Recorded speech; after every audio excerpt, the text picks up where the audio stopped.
What is up, guys? Today I'll bring you guys an updated Odd Eyes Magician deck profile. Don't lose your way, your mind, we have to be as one.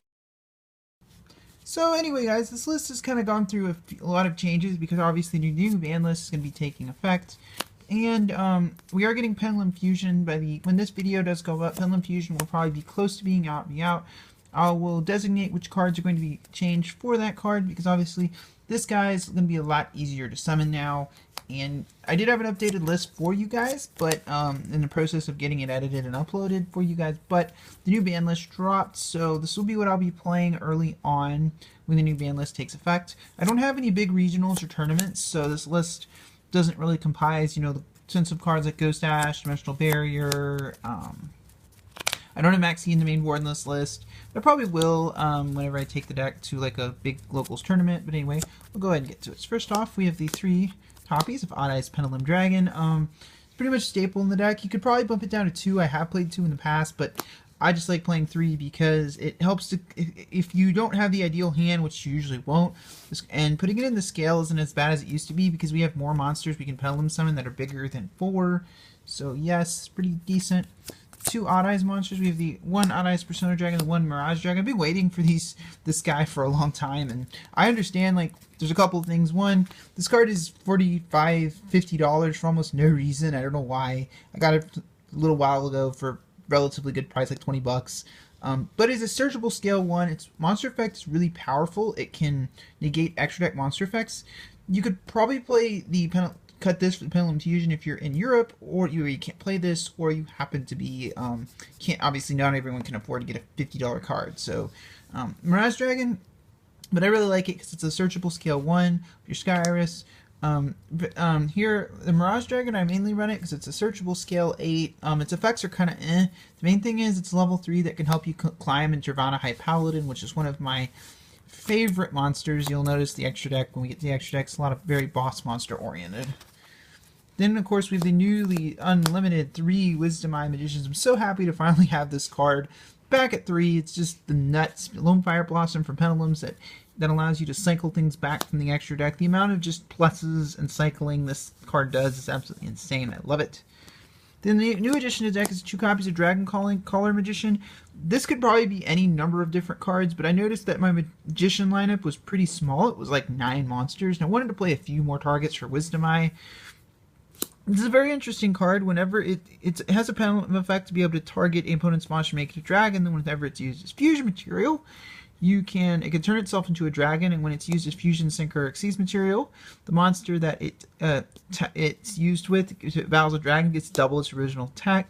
Combos really well with Pendulum Fusion. You can fusion summon for this guy or your Vortex Dragon, and when it attacks the monster you made a dragon, it'll gain double attack points. It also helps to climb into your Raging and Rebellion dragons. Then for some of the older cards, we have the 2 Dragon Pits and the 2 Oafs. I decided to cut Pit down to 2 to space issues. If you're playing a slightly higher card count, you could probably run this. Oaf Dragon's probably it's always been a staple in the deck for me. The amount of just cycling and this card enables is just amazing. I think 2 is perfect. 3 is way too many. You see it too much. 2 is just right. Because there's times where you will have the first one in scaled and need to search the other one to cycle back resources. There's the last edition with the Unyankee and the Noble Dragon. Noble Dragon's your tuner. And you can ditch it off of your Pendulum Claw or any other Dragon Pit to pop cards. And then you can bring it back by targeting an Odd Eyes monster, reduce the level by 3. It can only be used to make Dragon-type Synchro monsters, but it's the only thing you really need anyways. Yankee's a necessary card because you need it to climb into your Raging Rebellion Dragon. Its monster effect to negate light monsters isn't quite as relevant as it used to be because I don't expect when this deck hits for Snow to be running around quite as much. But it can come up occasionally, you know, negating that stray Manju or whatever other rogue deck you run into. Then, of course, for the Forum Pals, we have the newly unlimited Skull Crobat Joker. Just amazing. This part's finally back to 3. I know I'm going to be getting 2 supers pretty soon, but anyway, Skull Crobat Joker is an absolutely busted card. You gotta search pretty much your entire deck. Like, there's only I believe there's only 3 monsters in 5 monsters in this entire deck that can't be searched off of this. And It's also a scale 8, so but it does prevent you from summoning, its 3 Magician, Odd Eyes, Form Pals while it's in the Pendulum Zone, but it's just absolutely amazing, and I'm so happy to have it back at 3. Then we have the 2 copies of Form Pal Pendulum Sorcerer. I think 2 is fine. I still think I'm going to be running at least 1 copy when we do get the new Magicians in Pendulum Evolution. But the card is incredibly powerful, being able to clear scales, and it's searchable via Duelist Alliance, so you can kind of play around with the numbers. I kind of like 2 because it's perfect that way. I don't play a lot of Performa Pals, which I'll get to in a moment, which the only other pals I play are the Light Phoenix and the Unicorn. Even though I do have the Persona Dragon, it's technically better than this card. It's Performa Pal, so it's one of the reasons it's in here. And Unicorn's Pendulum effect is actually really relevant because it helps you to get over stuff like you have more Performa Pals in this lineup, and it helps you to get over stuff like Masterpiece and just deal game-ending damage. And I don't play the draw engine anymore because with Pendulum Call at 3 and the other cards back at 3, you really don't need the draw engine anymore, and it kind of clogs up your scales. For some of the other Pendulum support, we have the 2 Luster, 1 Luster and the 2 Archphoenix. Luster is searchable with Duelist Alliance, so it's one of the reasons it's in here, and it still combos really well. If you have a bunch of high monsters like your Odd Eyes monster in the extra deck, you can set this in the scale, set your Dragon Pit in the scale, activate this, pop the scale, search it out, and then you can Sky Iris it away and Pendulum summon it back. Just very enabling card, especially with the new Magicians. Eccentrics pretty much, I know some people run 3, but I find 2 is just perfect in this list. I wouldn't run more. Eccentric's an amazing card. Being able to out stuff like Naturia Beast and those annoying turn 1 boards that every deck seems to be slapping down on the board nowadays is good. And so yes, pretty powerful cards. Eccentric also is better with the new Magicians as well because you can use her Pendulum effect to pop your own scales. Then the last 2 monsters I have in here, 2 Mist Valley Apex Avians. I strongly considered, I don't have them yet, but I did consider Fairy Tale Luna as well. But Avian is just a beast. Being able to Pendulum summon it out and then just negate anything. But on top of that, it returns itself to hand. So especially when the links come out, this card's really incredible. And it just stops a lot of decks in their tracks because they can't really do anything. And it helps you to play around Dimensional Barrier, which while card's not being mainboarded right now, it's definitely something you should know that's in the sideboard. So Avian is one of those cards that can kind of help you to play around it. Then for the spells, we have the newly unlimited 3 Pendulum Call. This, especially in a 40 card list, this might seem like a little overkill, but I remember when it was at 3, I rarely, because of all the because my deck list was very hollowed out at the time, I didn't really draw it as much as I liked. So still, that's the theory, at least while putting it at 3, but I still feel like if you have this in Alliance, it's not the end of the world, because you activate Pendulum Call, then search Pendulum Sorcerer, then have Pendulum Sorcerer pop himself. It's just, there's enough targets in this deck that if you do draw this and your Duelist Alliance, it's not the end of the world. Then the new card, this card right here is 3 copies of Duelist Alliance. This card is incredible. It can search any card with Pendulum in the name, provided you have a Pendulum monster in a scale. Is ridiculously good, so good, because you can and the thing is, like, the great thing is, it works, because of the cards this can search, it works with whatever you hand. You have a Pendulum Call in hand, you can search Pendulum Sorcerer, or search a Luster, to kind of fix your hand, get the rest of your hand. If you have, 1 piece but you need Pendulum Call, you can activate this. And it is a hard once per turn, so drawing multiples, but I never really find drawing multiples in my hand to be an issue because I can just save the other one for next turn.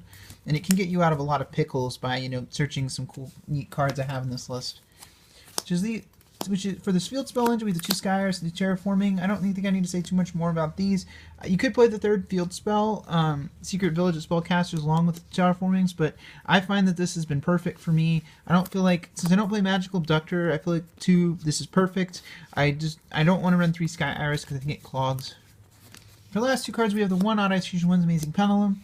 This is probably the most debatable card in the list. We'll get to this, but if Odd Eyes Fusion should be kind of obvious. It's like, it's a searchable, should all fusion provided your opponent has an established board.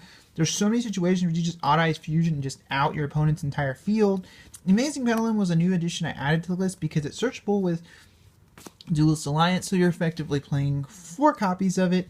But when you activate it and you have no cards in the Pendulum Zone, you can add them back to hand. It's basically a salvage, and it's easy to set up because you have cards like, in the current deck, we have Pendulum Sorcerer to pop your cards in scale, put them in the extra deck, then Pendulum them right back. And eventually, the new Magicians we're getting in Pendulum Evolution, they clear themselves out of the scales with their own effects. So you can activate their scale effects, then activate this and bring them right back to hand. Incredible card, helps you get around of a lot of situations. If your opponent twin twisters your scales, you activate Duelist Alliance, search this, you're good to go and you're set. For the sideboard, we have 2 copies of Dinko Sekka and 2 copies of Sideblocker. These are basically like your cards. Dinko Sekka goes in when you're going second, because if your opponent happens... Now granted, you have to remember that most of the time your opponent is going to flip stuff like Anti-Fun Fragrance, stuff like that. That's going to come out on the... standby phase. It's important to remember, but anything else like those strikes, anything else they might have that's annoying, really solid against Paleozoics. You go this, and this Sideblockers are card you siding going first. The thing is about a lot of these decks is that they need certain cards, especially going second. A lot of decks need certain cards to resolve in order to go off. With Zodiac, the thing about a lot of the Zodiac variants, it really depends on what variant you're playing against. If you're playing against the True Draco variant isn't quite as reliant on Molmarat, so you can call Diagram, you can call Masterpiece. Then the way this is ruled is that if you summon this, activate the effect, they cannot summon that monster at all. They can't even put it on the board. So that's really, really strong. And Sideblocker always been one of my favorite side deck cards, and I'm so glad I finally have a list I can play it in again. Then the 3 copies of Ghost Ogre and Snow Rabbit. It's very debatable. I could be mainboarding these, and but Ghost Ogre and Snow Rabbit is just an incredibly strong card. You can use it to out a lot of basically if you're playing against you're going second against True Dracos or any deck that plays Diagram or the Rat combo or whatever. You can use this and just get it out of the way. It's also good against Pendulum decks as well, because now the important thing to remember is this against the new Magicians isn't quite as effective because they will float if they're popped by this. You can use this to hit their Pendulum Graphs. You can use this to hit the Sky Irises as well. So it's got a volume of good targets, and it's just all around generally a good side deck card right now. Then the next 2 cards we have are 2 level 7 Kaijus. We have the Komongus and the Raijin. This could easily be 2 Raijin or be a 3rd Kaiju in Slumbers as well. But the main thing, Komongus is just the smallest attack, whereas Raijin is a dark. So when the new Magicians come out, I know I've been saying that all video, it's a dark, so you can banish it if you play a Lure of Darkness. But Komongus is real. But these are basically here because Kaijus can out any annoying monsters, and on top of that, you summon your own Kaiju. You can Pendulum summon out these guys, and that prevents your board from getting Kaiju. So if you're playing like a Zark variant, you can Pendulum summon out a Kaiju and then go for Zark, and then they can't slap a Kaiju on top of your Zark and ruin your day. Incredibly good. Kaijus are like staples basically, but that's why I have these over the Gamma Seals if I play in a normal list.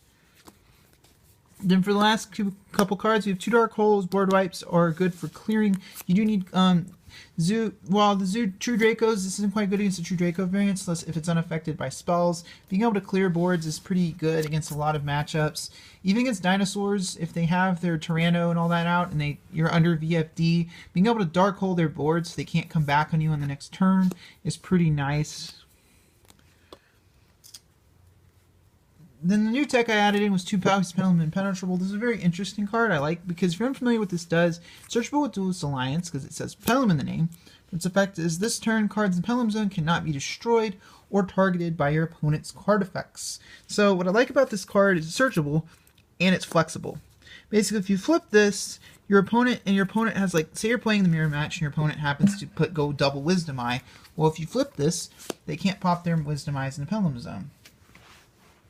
And what that also means is they can't, if it's against metal foes and they have an odd scale out, you just activate this, they can't pop their cards in the scale and they can't go off from there.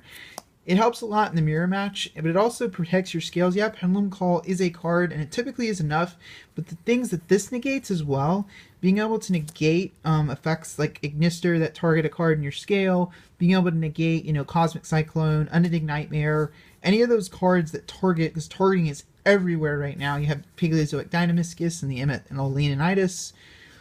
Pretty strong card. I'm considering it's one of the most debatable spots, but I have it in here. And last 2 cards, we have the 2 Twin Twisters. These will probably be Cosmic Cyclones, but Twin Twisters pretty good against those back row heavy decks. Now for the extra deck, we have the 2 Odd Eyes Exceed monsters. We have Raging and Rebellion Dragon.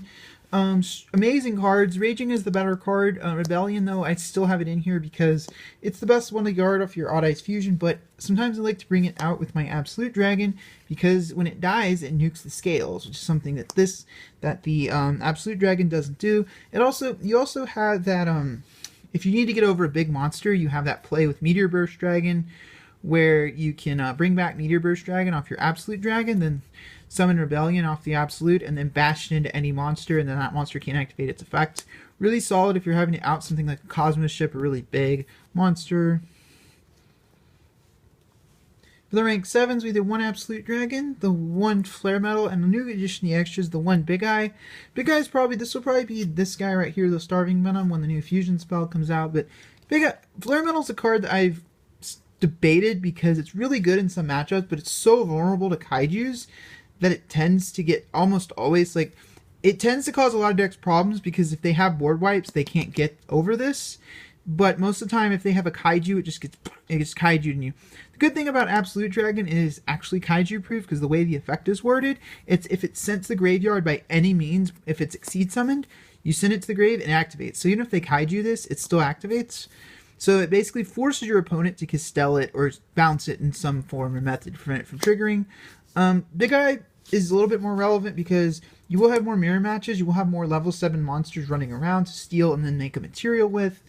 And it's also Spellcaster, so if you're playing Secret Village of Spellcasters, it counts towards that, so it will prevent your opponent from activating spells. So in the rank 4s, we have Abyss Dweller, we have Yugioh Emerald, and we have Castell, along with the Utopia package. These are pretty standard for any... Dweller has pretty much always been a Magician staple. Even though Meteor Burst is a card, Burning Abyss was always a bad matchup for the deck. And Dweller just covers a lot of those graveyard, prevents all those True King effects from triggering. It's pretty decent against the True Draco deck, prevents all their spells and traps for floating. Emerald is a card I constantly debate in the extra deck, but Magicians still can have trouble in the grind game. That's why I really like it in here. Castell is really good against outing those anti-spell fragrances. That's one of the reasons, but helps to get over that annoying stuff. Emerald can honestly be a Tornado Dragon. It's really up to you. And then the Utopia package is pretty much in here because Magicians... I've always felt like it's Magician staple because our biggest monster is only at 2,800. It's 3,000, which is our biggest monster we normally bring out is about 3,000 max. Then for the Synchros, we have the 1 Meteor Burst Dragon and the 1 Clearwing for our 7s. These are... I've always liked having the second target for Absolute Dragon. Clearwing's actually really good right now because it can negate Trident and Masterpiece if they target this. Now granted, if Masterpiece is usually like it is immune to monster effects, it doesn't matter. But being able to have a monster that can have... And then on top of that, you can try to manipulate it by targeting with other effects. Like, you could, for example, target this with Castell's spin effect, and then it'll gain the attack points to beat over Masterpiece.